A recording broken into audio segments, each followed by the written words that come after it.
Los sonidos de las cloacas de Guamaní.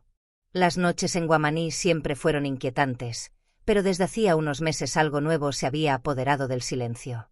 No eran los ladridos de los perros ni el chirriar del viento contra los techos de zinc, eran ruidos subterráneos, un eco húmedo que parecía arrastrarse por las cloacas del barrio. Al principio, los vecinos pensaron que se trataba de las corrientes de agua o de ratas que merodeaban en los túneles.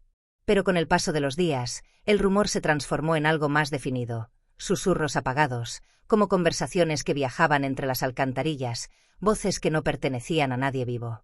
¿Escuchaste anoche?, preguntó don Ramiro, el vigilante del barrio. Alguien gritaba desde adentro. Los niños dejaron de jugar cerca de las rejillas de las calles. Más de uno aseguró haber visto dedos largos y huesudos asomarse entre las rendijas, como si alguien intentara trepar desde abajo.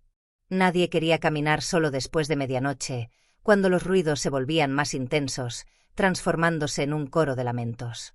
Una madrugada, Rosa, una joven que regresaba de trabajar, escuchó claramente su propio nombre susurrado desde una alcantarilla. Se inclinó, creyendo que alguien pedía ayuda, y un olor nauseabundo la golpeó. El eco repetía su nombre una y otra vez, hasta que un gruñido seco emergió de la oscuridad y la hizo correr despavorida.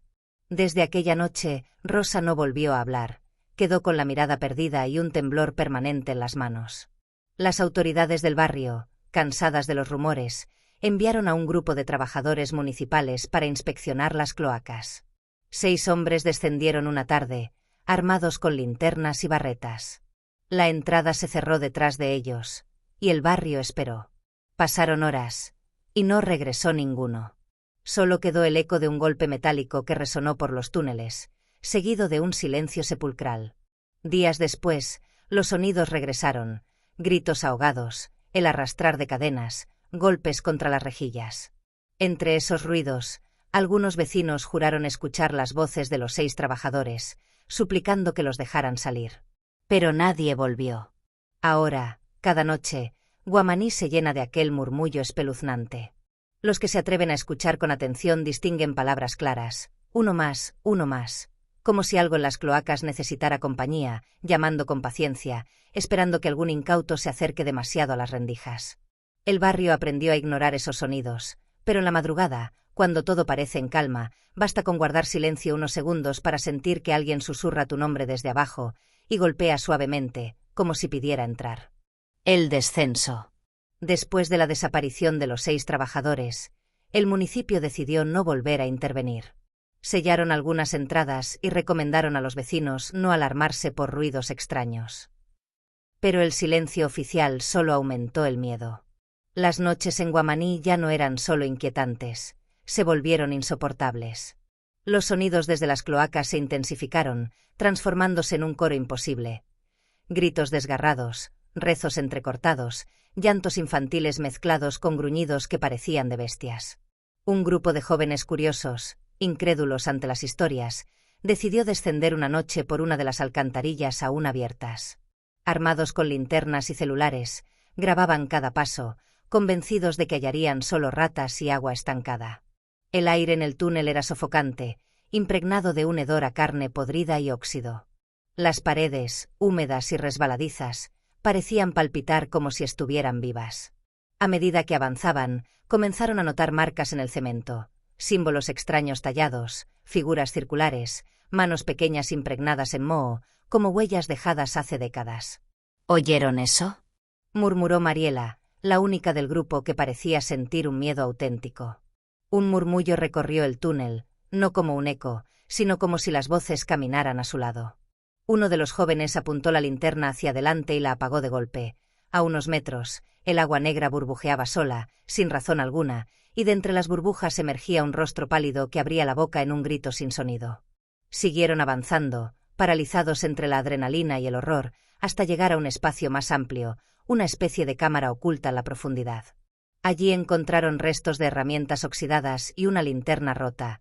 Eran de los trabajadores desaparecidos. Junto a ellas, algo peor, un casco con marcas de uñas en el interior, como si alguien lo hubiera arañado desde dentro, tratando de arrancárselo de la cabeza. El murmullo volvió, ahora claro: ayúdennos, estamos atrapados, no podemos salir. Las linternas comenzaron a parpadear, una a una. Y entonces lo vieron. En la pared opuesta, pegados como sombras deformes, estaban los 6 trabajadores, sus cuerpos aplanados contra el cemento, con los ojos abiertos y bocas torcidas en un grito eterno. Se movían, pero no se desprendían. Parecían parte de la pared, como si algo los hubiera absorbido lentamente hasta convertirlos en carne y muro a la vez. Uno de ellos, o lo que quedaba de él, movió la cabeza y los miró. Con un hilo de voz, dijo: «No debieron bajar. Ahora no saldrán». El suelo vibró bajo sus pies. El agua del túnel comenzó a agitarse como si algo enorme ascendiera desde lo más profundo. De las rejillas y grietas surgieron manos negras y alargadas, intentando atraparlos. Los jóvenes corrieron despavoridos por el túnel, escuchando detrás de ellos el eco de pasos múltiples, garras que arañaban el concreto y voces que ya no pedían ayuda, sino que reían y cantaban en un idioma imposible. Solo 2 lograron salir a la superficie. Nadie creyó lo que contaron, que algo antiguo habitaba en las cloacas de Guamaní, algo que se alimentaba de las almas de quienes bajaban. Pero aquella noche quedó registrada en un vídeo incompleto, unos segundos de gritos, una linterna cayendo al agua y un último plano fugaz de una cara blanca, sin ojos, emergiendo del túnel antes de que todo quedara en negro. Desde entonces, las voces no solo se escuchan en las cloacas.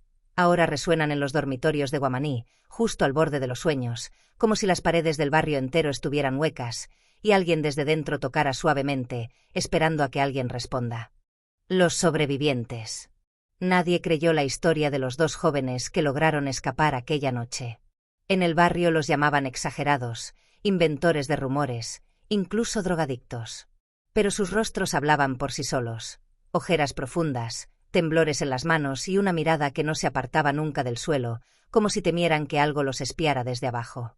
Se refugiaron en casa de Mariela, la única del grupo que había sobrevivido con ellos. Durante las primeras noches, apenas podían dormir. Cada vez que lo intentaban, los despertaban susurros en los rincones oscuros, como si alguien hablara desde las paredes. El sonido era inconfundible, las mismas voces de las cloacas, pidiendo auxilio, suplicando compañía o soltando carcajadas rotas. El hermano de Mariela, incrédulo, colocó una grabadora en la sala para demostrar que todo era paranoia.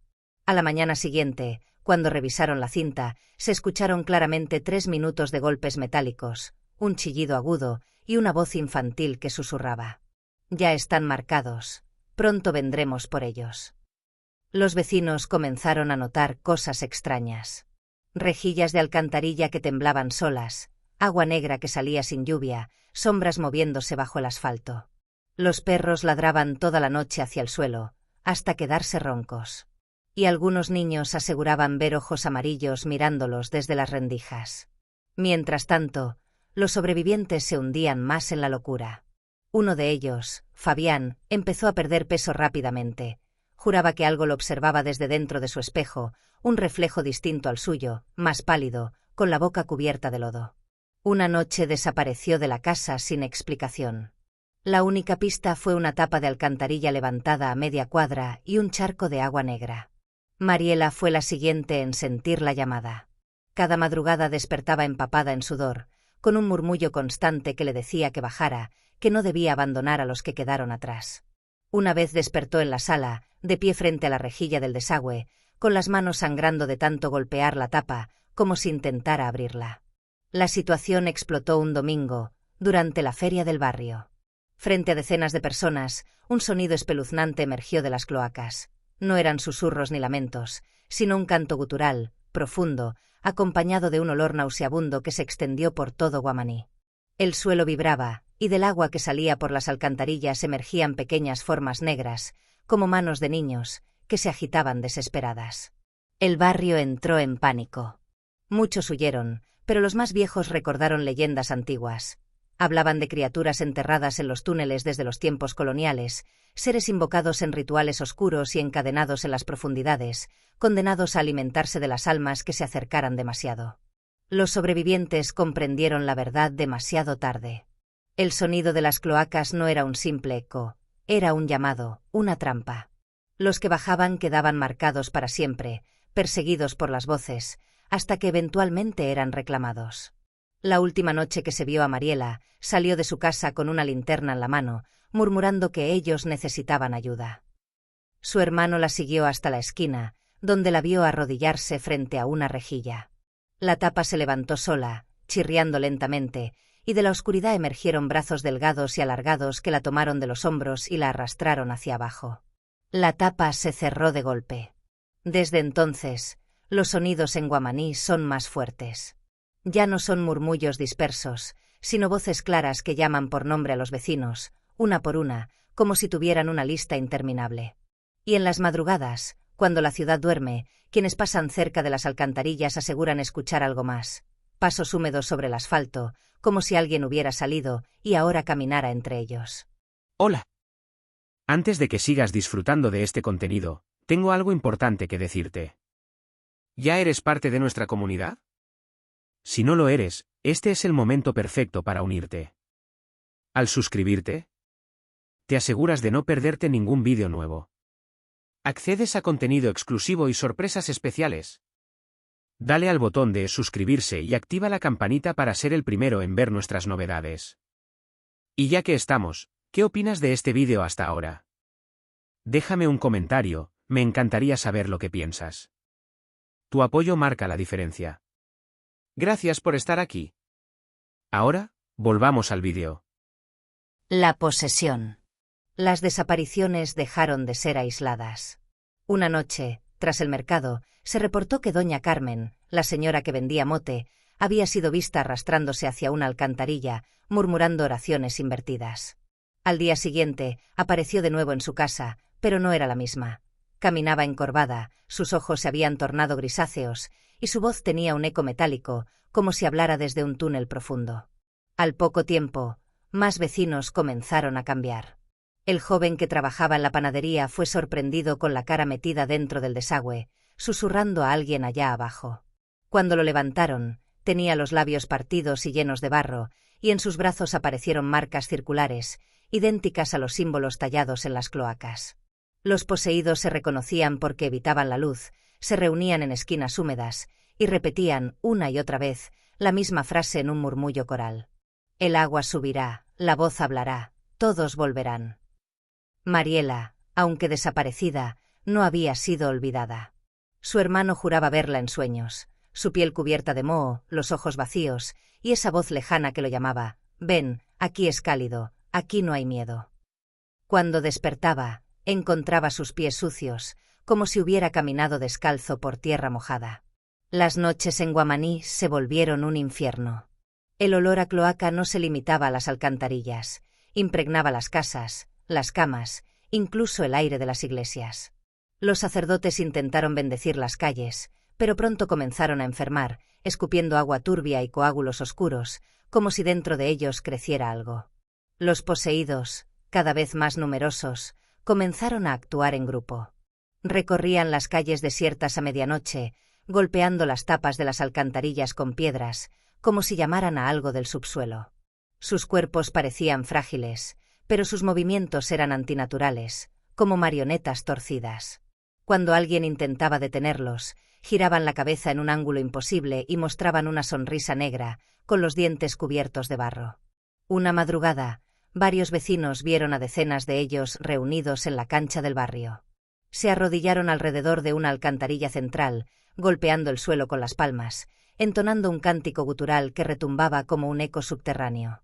El asfalto comenzó a resquebrajarse, y de las grietas brotó agua oscura que olía a sangre. Entre la multitud de poseídos apareció el rostro de Mariela. Ya no era ella. Sus cabellos colgaban húmedos, sus pupilas estaban dilatadas hasta cubrir todo el ojo, y cuando habló, su voz no era humana, sino un coro múltiple. Pronto el barrio será nuestro. La superficie es solo otra cloaca. Los vecinos que aún no habían sucumbido intentaron huir, pero las calles parecían cerrarse, bloqueadas por figuras que emergían lentamente de cada desagüe, cuerpos híbridos entre humanos y sombras líquidas. Los poseídos extendían los brazos, invitando a los demás a unirse. Y fue entonces cuando ocurrió lo peor. Las casas empezaron a resonar como si estuvieran huecas, y desde dentro de las paredes comenzaron a escucharse golpes y risas. No solo las cloacas eran pasadizos. Toda Guamaní parecía estar conectada a esa cosa que habitaba abajo. Desde esa noche, nadie duerme tranquilo en el barrio. Se escuchan pasos en los techos, voces que hablan desde los espejos, y vecinos que despiertan con barro en la boca, sin recordar nada. Poco a poco, Guamaní ya no es un barrio, es la prolongación de las cloacas, un lugar donde lo subterráneo reclama lo que alguna vez estuvo arriba. Y las voces repiten, cada vez más claras. Ya casi, ya todos serán agua. Relatos desde la oscuridad. La tragedia de Guamaní nunca fue reconocida oficialmente. Los periódicos hablaban de histeria colectiva y de abandono municipal. Pero quienes sobrevivieron saben que la verdad era mucho más oscura, imposible de describir sin que la piel se erice. Los poseídos ya no se ocultaban, caminaban de día entre la gente, con sonrisas inmóviles y ojos grises. No atacaban, simplemente observaban, murmuraban frases incomprensibles y se reunían en torno a las alcantarillas, como guardianes de un secreto. Pero en las noches, el horror se desataba. Las calles retumbaban con cantos guturales, y el barrio entero parecía respirar como un organismo vivo. Algunos testimonios recogidos por quienes lograron huir del sector se convirtieron en piezas escalofriantes de la historia. Testimonio de Hernán, ex vecino de la AV Maldonado. Yo los vi. Yo vi cuando el agua comenzó a subir por los baños de las casas. No era agua limpia, era espesa, como sangre vieja. De allí salieron brazos, piernas, cabezas de personas que hacía meses habían desaparecido.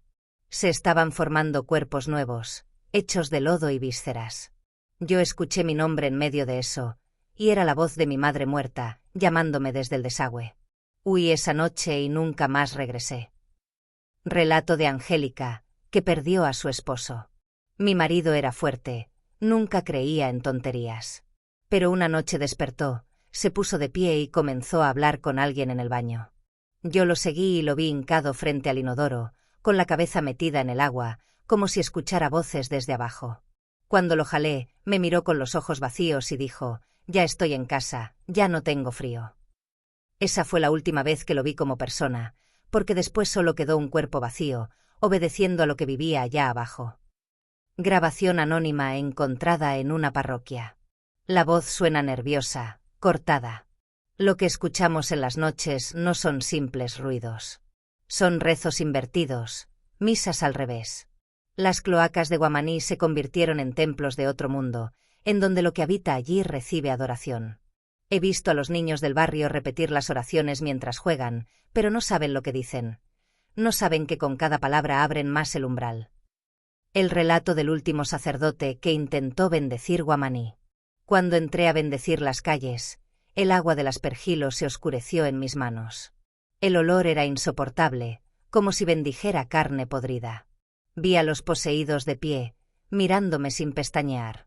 Cuando recité el Padre Nuestro, ellos lo repitieron, pero al revés. Sentí que la tierra se abría bajo mis pies. Escuché una voz femenina, dulce como una madre, que me dijo, «Ya no necesitamos iglesias, todo Guamaní es nuestro templo». Esa noche huí con lo que pude cargar. Pero aún en mis sueños escucho golpes, desde debajo de mi cama. Los relatos coinciden en algo. El barrio fue tragado poco a poco.